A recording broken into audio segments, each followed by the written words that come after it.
અને મારે બેન તમને કેવું છે, અડવાણીજીએ કહ્યું કે આ મોંઘવારીમાં ગરીબના માણસના ઘરમાં ચૂલો નથી સળગતો, એટલે અડવાણીએ કહ્યું કે અમે આવીશું તો ગરીબોને 2 રૂપિયા કિલો ઘઉં અને 2 રૂપિયા કિલો ઘઉં ચોખા આપીશું.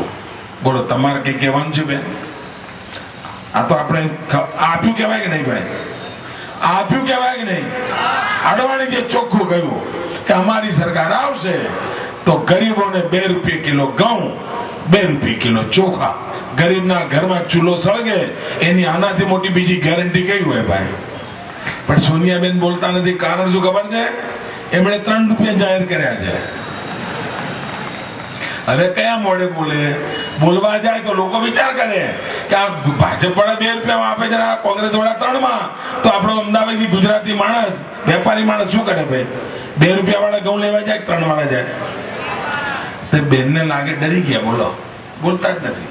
અને આ દિલ્હીની સરકારને ખબર નથી ભાઈ કે આ ગુજરાત એવું છે કે જે ગરીબોને 2 રૂપિયા કિલો ઘઉં ગયા 7 વર્ષથી આ મોદી સરકાર આપે છે, 7 વર્ષથી.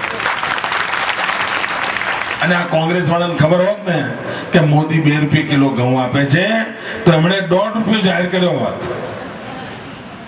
પણ એમણે 3 જાહેર કર્યા. બોલો, કોંગ્રેસ પાર્ટીએ 3 રૂપિયા જાહેર કર્યા. એટલે મને એક કોંગ્રેસના નેતાનો ફોન આવ્યો, મને કે મોદી સાહેબ તમે આ કોંગ્રેસને ઓળખતા નથી. મેં કહ્યું ભાઈ મારી વાત જવા દો ને, આખો દેશ નથી ઓળખતો. 60 વર્ષથી મેં બહુ લમણાજી કરી, ખબર નથી પડતી આઈટમ શું છે. સવારે એક રંગ, સાંજે બીજા રંગ, અને રાતનું તો કહેવાય જ નહીં. આ દેશ 60 વર્ષથી આ કોંગ્રેસને નથી ઓળખી શક્યો. મને કે મોદી સાહેબ હું મજાક કરવા ફોન નથી કર્યો, તમે કાયમ આવો ખેલ જ પાડો છો. મેં કહ્યું લો ત્યારે સિરિયસ વાત કરું, શું કહેવાય છે? મને કે સિરિયસ વાત એવી છે કે તમે એમ માનો છો કે આ ભાજપ વાળા 2 રૂપિયા કિલો ઘઉં આપે છે અને કોંગ્રેસ વાળાને ખબર નથી? મેં કહ્યું મને એવું લાગે છે, જો એમને ખબર હોત તો એમણે ચૂંટણી ઢંઢેરામાં 3 કયા જ ના હોત, 1.5 રૂપિયામાં એમણે વાત જાહેર કરી હોત. મને કે એવું નથી સાહેબ, એમને ખબર જ છે, એમણે 3 રૂપિયા એટલા માટે જાહેર કર્યા છે તમારે ત્યાંથી 2 માં લઈ જશે અને 3 માં વેચી ખાશે. આ ગરીબની થાળીમાંથી રૂપિયો પડાવી લે એનું નામ કોંગ્રેસ. ગરીબની થાળીમાંથી રૂપિયો લૂંટી જાય એનું નામ કોંગ્રેસ. અને તેથી ભાઈઓ બહેનો, સોનિયાબેન અહીં આવ્યા તો ગુજરાત માટે તમે શું કરશો? આપે ગુજરાત માટે શું કર્યું? એવી એકાદ વાત તો બેન કેવી હતી. અમને અહીંયા ધમકાવા આવો તમે? ના ના, તમે અમને ગુજરાતને ગુલામ રાજ્ય સમજો છો? તમે છો કોણ? તમારી એવી કઈ હેસિયત છે? તમે ગમે તે ભાષામાં ગુજરાતને વાતો કરો. ભાઈઓ બહેનો મને કહો, આ ગુજરાત કોઈ ગુલામ રાજ્ય છે? આપણો કોઈ બાદશાહ દિલ્હીમાં હુકુમત કરે છે? આપણે કોઈ ખંડિયું રાજ છીએ? આપણે કોઈના સાલિયાણા પર જીવીએ છીએ? તો બીજા ગરમી એની કરે જ આવીના લોકો. કોંગ્રેસ વાળો દિલ્હીથી એક આવે, કાગળિયું લઈને આવે છે, દિલ્હી આટલું આપ્યું, દિલ્હી આટલું આપ્યું. ભાઈ કરિયાવરમાં લાયા હતા તમે? ના ના, આપ્યું એટલે કરિયાવરમાં લાયા હતા? ભાઈઓ બહેનો, હિસાબ આપવાનો તે લોકો આપે. અમારે ત્યાંથી તમે 2.5 લાખ કરોડ રૂપિયા કરવેરા લઈ જાઓ તો 2.5 લાખ કરોડ રૂપિયા એનો હિસાબ આપો ને એનું શું કર્યું ભાઈ? ભાઈઓ બહેનો, આ પ્રકારની પ્રવૃત્તિ કરનાર લોકો. અને મેં તો આ વખતે સોનિયાબેનને ખાસ વિનંતી કરી હતી. 2 કામ મેં કર્યા હતા ભાઈ. એક તો એમની તકલીફ આપણને ખબર પડે, અને બેન બિચારી એકલી દોડાદોડ કરે તો આપણને થયું ચલો મદદ કરીએ. એટલે મેં બેનને પ્રશ્નપત્ર મોકલી આપ્યું હતું કે બેન તમે આવો તો આટલા પ્રશ્નોના જવાબ આપજો. મોંઘવારીનું શું, જવાનોને નોકરી આપવાનું તમે કહેવાના હતા એનું શું થયું, અમારી નર્મદા યોજના તમે પૂરી કરી આપવાના હતા એનું શું કર્યું, અમારા ખેડૂતોને પાણી મળે એના માટે તમે કંઈક કરવાના હતા એનું શું કર્યું. આ બધા પ્રશ્નપત્ર મેં મોકલ્યું હતું. અને મને તો બેન લેશન કરીને આવે, કારણ કે એમને શું બીજા પાસે પેલું લખાવાનું હોય ભાષણ, એટલે એમને 2 દાડા વહેલા આપણે કઈ રાખ્યું તમે આટલું કહે. બોલો, આયા તો લોચો માર્યો એમણે.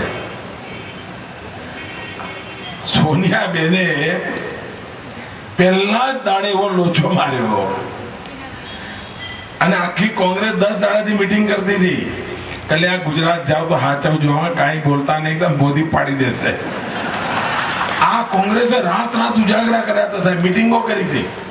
આ તમે મોદીની અડફેટે ના ચડતા. બહુ મહેનત કરી બિચારાઓએ, તો એ બેનને લોચો પડી ગયો. લોચો કેવો પડ્યો ખબર પડી સાહેબ? લોચો જબરો કર્યો.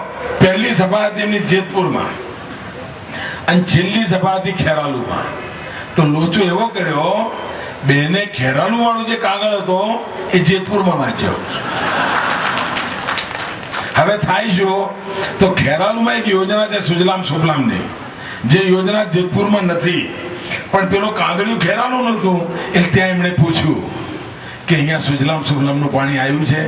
બધી પબ્લિક હસતી હતી. હવે મને કહો સાહેબ, આવા લોચા કરો તમે. અમારા ખેડૂતોની તમને ચિંતા હોત, તમને એટલું તો યાદ હોત ને કે સુજલામ સુફલામ કઈ ભૂગોળ ક્યાં છે એટલી તો ખબર હોત ને. આટલું હોમવર્ક કરીને આપવું છે કે નહીં? એમને બધી ખબર ના હોય. હું માનું છું, ધારો કે હું કાલે બંગાળ જાઉં તો બંગાળ જઉં, મને બધી ખબર ના હોય. હું જરા વાંચીને જઉં, અભ્યાસ કરીને જઉં તો ખબર પડે કે નહીં? આટલું નથી કરતા. બોલો, આટલું નથી કરતા. બસ અહીં આવવાનું, આપણને 2-4 પથરા મારવાના, એમાં એમને લાગે છે અમે દેશની સેવા કરી. બેન કંઈક સારું કામ કરો ને, ગુજરાતનું સારું કામ કરો ને એકાદું. અમારા ગુજરાતના લોકો દયાળુ લોકો છે. બોલો, તમારા 60 વર્ષના ગુના માફ કરી દે, તમે એકાદું સારું કામ કરો તો. પણ તમારે કરવું જ નથી, છેતરપિંડી જ કરવાની. આ ગુજરાતની જનતા હવે છેતરાવા તૈયાર નથી. હવે છેતરાવા તૈયાર નથી. ભાઈઓ બહેનો, આ ચૂંટણીમાં પધારો માન્ય ધારાસભ્ય શ્રી.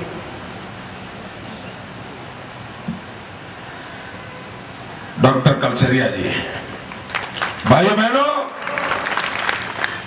આપ મને કહો, સામાન્ય માનવીને